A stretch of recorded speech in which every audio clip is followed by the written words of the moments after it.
5 must-have items you need if the grid goes down. First, most people don't think about how many you'll use, but batteries. You will burn through more batteries than you realize when you do not have power. Having a stockpile of batteries is going to be highly essential. All shapes and sizes of batteries to run lanterns, flashlights, headlamps, all forms of light sources, all the other devices that you think of that use and need batteries. Batteries, batteries, batteries. If you think you have enough batteries, you don't.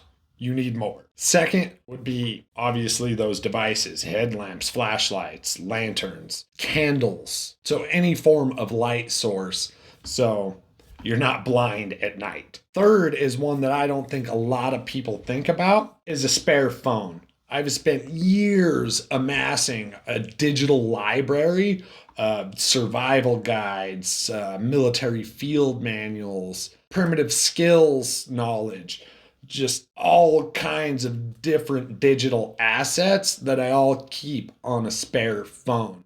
Obviously, hard copies would be the most ideal situation, but when you're talking about hundreds and hundreds of PDFs, getting them all printed could be upwards of thousands of dollars.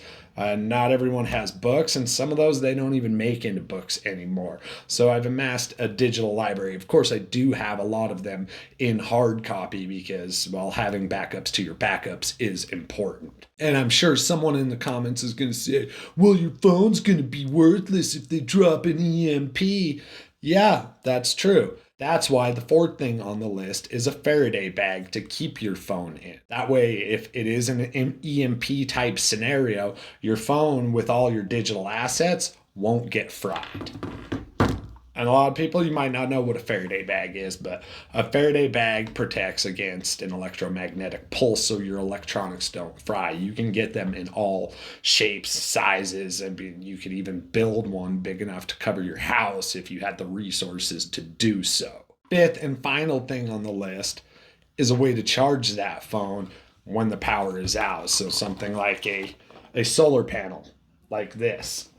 Simple USB inverter on the back of it, plugs right into your phone, keeps that phone charged. You can use this for a multitude of different things as well, besides just keeping a phone charged. You can keep small battery packs charged, smaller devices. You may even be able to power up a laptop with this.